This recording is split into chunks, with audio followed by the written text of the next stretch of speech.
But we're going to start off with this David De Gea story, which, look, a lot of people will like and a lot of people won't like. But I don't know whether you follow me on Twitter. I sort of don't do threads on Twitter, but I did a thread yesterday and it sort of fits in. Kieran, thank you very much for your super chat. But it fits in very nicely with this. Now, this is coming in from the Mirror. The Mirror have always been very good in relation to Ten Hag sources. This happened before Ten Hag came to the club and has continued last summer, last season and this summer. I don't know why. There's people in Ten Hag's inner circle that speak to the Mirror because they do get good information. And this is what they're saying. David De Gea is aware that Ten Hag has other priorities this summer, and his advisors feel that that will strengthen their position in negotiations as the clock ticks down over the coming days. David De Gea's bid to bring Manchester United back into talks over a new contract is being strengthened by Erik Ten Hag's reluctance to splash the cash on a new keeper. Man United's last offer to De Gea is believed to be in excess of £200,000 a week. Sales could add another 100 million plus to Ten Hag's summer budget, but the Dutchman would still prefer De Gea to stay as his number one rather than spend a significant sum on a replacement goalkeeper. So what does that all mean? Well, it's going to upset some of you, and it's going to upset some people who have been pontificating, i.e. spreading made-up stories from bad sources. The story has been that Erik Ten Hag wants a new goalkeeper and wants to get rid of David De Gea. This is not the case, and it never has been the case. Holly, thank you very much. And it's interesting that we're now getting clarity from a source very close to the Erik Ten Hag side of things. I know the Mirror has ties with Ten Hag, but that article felt like it came from De Gea's camp, says Joshua Bowwater, Holly Kenny. Well, look. Joshua, I appreciate we're going to tread the ground that United Stand is happy to tread, where it's called divisive. If true, he cannot be keen on Onana at all, says Robert McCormack. Look, I like Onana. And if De Gea leaves, you've got to go and get Onana or Costa. You cannot have what we had last night, where if De Gea leaves, he might use Henderson. That terrifies me. I want De Gea to stay. I like De Gea, but it cannot be Henderson.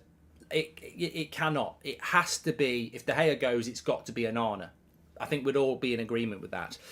United won't spend 60 on Mount, but Caicedo will cost 80 plus. No chance that'll happen. Well, we'll talk about that in a minute, Jonathan. Let's just talk about the goalkeeper situation. So look, basically, I think we can figure out what's happened here. Why is it United have been looking at Onana, speaking to his agent? Why is it they offered David De Gea a contract? Why has it not been signed? And why is De Gea still thinking he'll sign a new contract in the next week?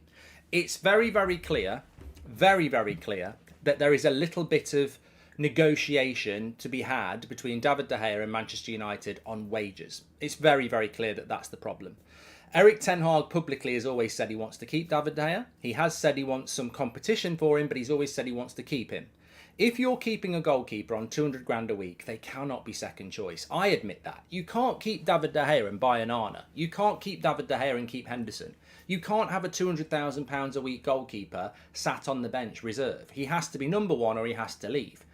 Now, where this becomes really easy, and some people don't want to listen to it, is that our budget is somewhere between 120 and 200 million pounds. I believe, and have said many times, we will spend 200 million pounds. But just get a pen and paper. The initial plan for Erik Ten Hag this summer was Harry Kane for 80, Mason Mount for 50, that's 130, Kim Min-jae for 40, that's 170, and Rabiot on a free, 170 million pounds spent, and then you go and get maybe you try and get Højlund for 40, 210, maybe you go and get a cheaper goalkeeper or whatever. But that was his plan. Maybe you pay a little bit more for Harry Kane. But roughly £200 million on Kane, Mount, Rabiot, Kim Min-jae, and a young up-and-coming goalkeeper. That was his plan. That was his 200 million plan. Kane's gone. Mount's a mess. Kim Min-jae's gone. And suddenly, Rabiot's gone maybe as well. And suddenly his whole plan, which he gave to Murta and Arnold, is all over the place. So suddenly they're saying, well, we don't know what we're doing. It's chaotic. We've got the 200 million pounds, but we don't know what to do here. And they don't know. And that's why we're getting linked to Rice. That's why we're getting linked to Caicedo. That's why we're getting linked to Onana. There's a lot of conjecture and there's a lot of guesswork going on. But ultimately, the bottom line is, whether we like it or not, Erik Ten Hag's 200 million pound plan has fallen apart because United are terrible at recruiting. So suddenly it's like, well, Do we go and get a goalkeeper and remove De Gea? But Ten Hag's saying, well, look, it's all fine and well spending £40 million on a Nana or Costa, but that leaves me with 160 million to get 2 midfielders, a centre-back and a striker. It's never bloody happening. So Ten Hag's stance is probably the same as mine and some of yours. If we've got a spare 50 million quid, now's not a bad time to go and get an Nana. But we haven't got a spare £50 million. So you'll get people moaning about Ten Hag not replacing the goalkeeper, but get into the real world. Actually offer up a solution as, if your budget's 200 million, why are you wasting 40 of it on a goalkeeper and leaving yourself with 160 to buy 2 midfielders, a striker and a centre-back? And I think we need 2 strikers as well. So this just comes down to priorities. I don't think this is because Erik Ten Hag thinks David De Gea is better than Onana. I don't think it's because he wouldn't want a ball-playing goalkeeper. I think it simply comes down to a restricted budget and priorities. And we've all got different priorities. Some people would say, I want a goalkeeper more than anything. Well, unfortunately, that's not what Ten Hag wants. He wants a striker. He probably wants 2. He wants a number 8. He wants a holding midfielder.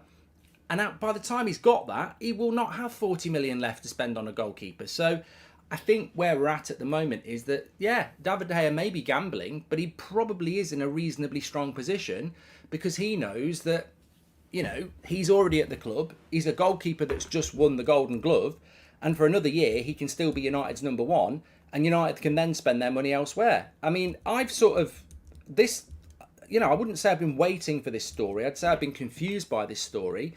But it does make sense. If you've got Qatar and you've got 400 million to spend, you probably say, thanks, David. You've been a great servant. Bye-bye, Onana or Costa.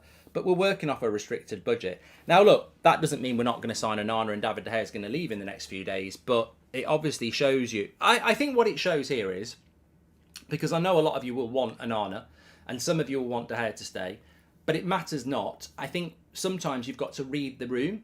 This just shows, and I think we all agree on this, we will all be united on this, it's the 25th of June, and it shows how chaotic and what a shambles Man United's transfer window is.